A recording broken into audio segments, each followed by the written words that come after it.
మీ personal interviews మరియు వ్యాపార ప్రకటనల కొరకు ఈ నెంబర్ని సంప్రదించండి. ముంబై హీరోయిన్ సంబంధించిన కేసు ఆంధ్రప్రదేశ్లో వేగంగా కదులుతూ ఉంది. ఇప్పటికి 5 పోలీస్ ఆఫీసర్ల మీద ప్రభుత్వం వేటు వేసింది.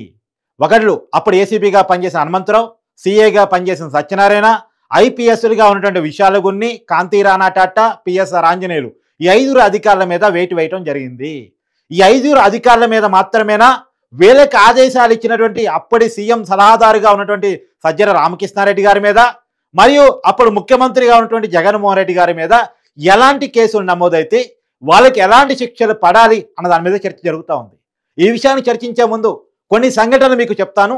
ఆ సంఘటన తర్వాత వీళ్ళకి ఎలాంటి శిక్షలు పడాలో మనం ఒక చర్చకు వద్దాం. అయితే ఒకసారి నేను పాత సంఘటన గుర్తు చేస్తున్నాను. డిసెంబర్ 6, 2012 దేశ రాజధాని ఢిల్లీ వణికిపోయింది. ఆ రోజు అర్ధరాత్రి పూట ఒక అమ్మాయి మీద కొంతమంది అగంతకులు అత్యంత దారుణంగా కిరాతకంగా బస్సులో ఆమె మీద అత్యాచారం చేసి హత్య గావించారు. ఆ రోజు ప్రజలు పెద్ద ఎత్తున పోరాటానికి సిద్ధపడ్డారు. అమ్మాయిని కాపాడలేని చట్టాల మీద, చట్టాలు చేసే పాలకుల మీద పెద్ద ఎత్తున జనం ఆగ్రహంగా డిమాండ్ చేశారు. ఇలాంటి వాళ్ళని ఉరి తీయాలి, ఇలాంటి వాళ్ళని ఎన్కౌంటర్ చేసి పడేయాలి, స్వత్వర న్యాయం కావాలని పెద్ద ఎత్తున జనం ఆందోళన చేశారు. ఒకసారి కావాలంటే అవి చూడండి. ఆ రోజు వాళ్ళకి మరణశిక్ష, ఉరిశిక్ష లాంటి పెద్ద పెద్ద శిక్షలు ఆ రోజు ఆ చట్టంలో ఆ కేసులో పడ్డాయి. తర్వాత మరో సంఘటన మీకు గుర్తు చేస్తున్నాను. నవంబర్ 28, 2019 హైదరాబాదులో దిశ సంఘటన.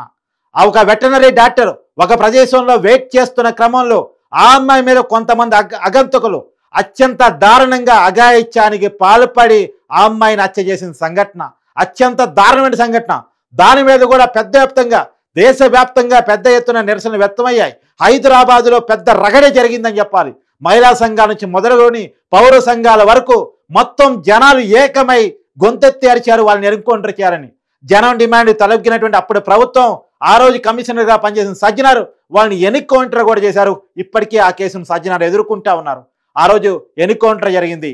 తర్వాత మరో సంఘటన గుర్తు చేస్తున్నాను. ఆగస్టు 8, 2024 ఇదే సంవత్సరం ఆగస్టు నెల 8వ తేదీ కోల్కత్తాలో అభయ ఒక పని ప్రదేశంలో, అంటే ఢిల్లీలో జరిగింది ఒక అర్ధరాత్రి పూట, తర్వాత హైదరాబాద్లో జరిగింది ఒక నిర్మానుష్య ప్రాంతంలో. ఇలా ఏదో సమర్థన కోసం అప్పుడు పోలీసు అధికారులు చెప్పుకున్న మాట. కానీ పని ప్రదేశంలో చదువుకున్నోళ్ళు ఉండే చోట ఆగస్టు 8వ తారీఖున ఒక జూనియర్ డాక్టర్ మీద అఘాయిత్యానికి పాల్పడి అత్యంత కిరాతకంగా చంపేశారు. ఆ సంఘటన తలుసుకుంటేనే ఒళ్ళు గగులు పోల్చే రకంగా ఆమె చేసి ఫస్ట్ ఆ సంఘటన బయటికి రాలేదు. తర్వాత పోస్ట్ మార్టం నివేదిక తర్వాత సూసైడ్గా మార్చాలనుకున్న ఆ విషయం బయటకు వచ్చిన తర్వాత దేశవ్యాప్తంగా డాక్టర్లందరూ సమ్మెగా దిగిన తర్వాత పౌర సంఘాలు పెద్ద ఎత్తున స్పందించిన తర్వాత తప్పనిసరి పరిస్థితుల్లో దాని ఎంక్వైరీకి తీసుకున్నారు. ఈరోజు ఆ కేసును సిబిఐ ఎంక్వైరీ చేస్తూ ఉంది. ఇంకా నిజాలు బయటికి రావాల్సి ఉన్నాయి. ఇప్పటికైతే ఆ కేసులో సంజయ్ రాయ్ అనేటువంటి అక్కడ సోషల్ వాలంటీర్ని, తర్వాత ఆ కాలేజీకి సంబంధించిన మాజీ ప్రిన్సిపల్ సంజయ్ ఘోష్ని అరెస్ట్ చేసి ఎంక్వైరీ చేస్తూ ఉన్నారు. కానీ ఆ కేసులో నిజాలు బయటకు వస్తాయా రావని ఒక భయాందోళన సమాజంలో వ్యక్తమవుతూ ఉంది. సరే, ఇది ఒక సంఘటన. వాళ్ళ మీద కూడా పెద్ద ఎత్తున చర్యలు తీసుకోవాలి, ఉరి తీయాలి, ఎన్కౌంటర్ చేయాలని పెద్ద ఎత్తున జూనియర్ డాక్టర్లు అయితే ఏంది, పౌర సంఘాలు అయితే ఏంటి, మహిళలు అయితే ఏంటి, మహిళా సంఘాలు అయితే ఏంటి, పెద్ద ఎత్తున ఆందోళన చేశారు. అవన్నీ మనం చూస్తూ ఉన్నాం. సరే, ఇవన్నీ ఒక సంఘటన. ఇక్కడ ఈ 3 సంఘటనలో కూడా చట్టాలు వచ్చాయి. నిర్భయ మీద చట్టం వచ్చింది, దిశ మీద చట్టం వచ్చింది, తర్వాత మొన్న అభయ మీద కూడా కోల్కత్తా అత్యాచార వ్యతిరేక చట్టాన్ని తీసుకురావడం జరిగింది. ఇక్కడ ప్రజల డిమాండ్ ప్రభుత్వాలు తలొగ్గాయి. కానీ ఇక్కడ నిందితులను పట్టుకొని వాళ్ళకి శిక్షలు వేపించడానికి పనిచేసిన పాలక యంత్రాంగం కానీ, చట్టాలు చేసిన పాలక యంత్రాంగం కానీ ఆంధ్రప్రదేశ్లో మాత్రం పాలక యంత్రాంగమే, పాలకులే అమ్మాయి మీద కక్షకు ఒడిగట్టారు, అమ్మాయిని వేధించారు. పోలీస్ చట్టాలను ఉపయోగించుకొని అంటే ఒక్కసారి మీకు ఒక విజువల్ చూపిస్తా. జగన్మోహన్ రెడ్డి గారు ప్రమాణ స్వీకారం చేస్తున్న విజువల్ మీరు ఒకసారి చూడండి. వైఎస్ జగన్మోహన్ రెడ్డి అనే నేను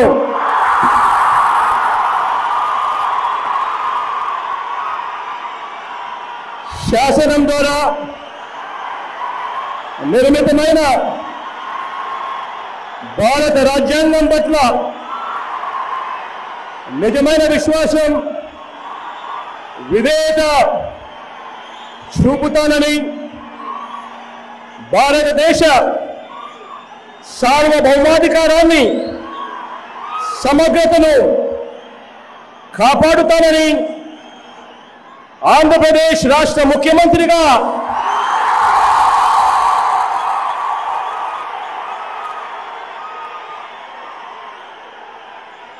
నా కర్తవ్యాలను శ్రద్ధతో అంతఃకరణ శుద్ధితో నిర్వహిస్తానని భయం గాని పక్షపాతం గాని రాగద్వేషాలు గాని లేకుండా రాజ్యాంగాన్ని శాసనాలను అనుసరించి ప్రజలందరికీ న్యాయం చేకూరుస్తానని దైవ సాక్షిగా ప్రమాణం చేస్తున్నాను. అన్నే నేను వైఎస్ జగన్మోహన్ రెడ్డి అనే నేను ఆంధ్రప్రదేశ్ రాష్ట్ర ముఖ్యమంత్రిగా నా పరిశీలనకు వచ్చిన లేదా నాకు తెలియవచ్చిన ఏ విషయాన్ని నా కర్తవ్యాలను సక్రమంగా నిర్వహించేందుకు అవసరమైన మేరకు తప్ప ప్రత్యక్షంగా కానీ పరోక్షంగా కానీ ఏ వ్యక్తికి లేదా వ్యక్తులకు తెలియపరచనని లేదా వెల్లడించనని దైవ సాక్షిగా ప్రమాణం చేస్తా ఉన్నాను. చూశారు కదా, జగన్మోహన్ రెడ్డి గారు చట్టాన్ని అనుసరించి శాసనాలను అనుసరించి పరిపాలన చేస్తా అని చెప్పాడు. కానీ చట్టాలను తొంగలో దొక్కి చట్టాలు అమలు చేయాల్సిన వాళ్ళని వాడుకొని శాసనాలని తొంగలో దొక్కేసి ఒక అమ్మాయి మీద ఏ రకంగా హింసకి పాల్పడ్డాడు అనేది ముంబై హీరోయిన్ జట్వానీ ఇష్యూ మనకు అందరికీ చెప్తా ఉంది. ఒక తన మిత్రుడి కోసం, తన వ్యాపార భాగస్వామి కోసం చట్టాలని పక్కన పెట్టేసి మరి పోలీస్ అధికారిని వాడుకొని ఆ అమ్మాయిని ఏదో ఒక ఫేక్ కేసు పెట్టించేసి తన పార్టీ ద్వారా పోటీ చేసినటువంటి విద్యాసాగర్, కుక్కల విద్యాసాగర్ అనే ఒక వ్యక్తిని వాడుకొని ఒక ఫేక్ కేసు పెట్టించి ఆ ఫేక్ కేసు ద్వారా ఫిబ్రవరి 2వ తారీఖు 6:30 కంప్లైంట్ ఇస్తారు. ఫిబ్రవరి 1వ తారీఖే టికెట్లు ముంబైకి బుక్ చేసుకుంటారు. అంటే ముందే కలగని పోలీస్ అధికారులు టికెట్ బుక్ చేసుకున్నారంటే ఇది ఫేక్ కేసు కాక ఇంకేమవుతుంది. అందులో ఫిబ్రవరి 2వ తారీఖు 6:30 కంప్లైంట్, 11:30కి ఫ్లైట్ జర్నీ ముంబైకి. 3వ తారీఖు ఆ అమ్మాయిని తీసుకురావడం కూడా జరిగిపోద్ది.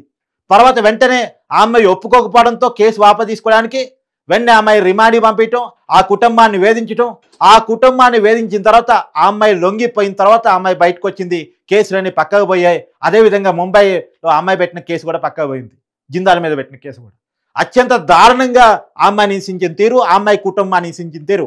మళ్ళీ ఒకసారి ఆ అమ్మాయి ప్రొఫైల్ చూస్తే ఆ అమ్మాయి చదువుకున్న వ్యక్తి, డాక్టరు, గోల్డ్ మెడలిస్టు, పైగా మోడలింగ్లోనూ సినిమా రంగంలోనూ రాణిస్తున్నటువంటి వ్యక్తి. వాళ్ళ కుటుంబ ప్రొఫైల్ చూసినప్పుడు వాళ్ళ అమ్మ ఆర్బీఐ మాజీ మేనేజరు, వాళ్ళ ఫాదరు నావీకి రిటైర్డ్ మేజర్ కూడా పనిచేసినటువంటి వ్యక్తి. అంటే దేశానికి సర్వీస్ చేశారు, కేంద్ర ప్రభుత్వ రంగ సంస్థల్లో పనిచేసిన కుటుంబం అది. సో ఆ అమ్మాయి చదువుకున్నటువంటి వెల్ ఎడ్యుకేటెడ్. అలాంటి అమ్మాయిని కేవలం తన మిత్రుడి కోసం, తన వ్యాపార భాగస్వామి కోసం పాలకులు అరెస్ట్ చేశారు.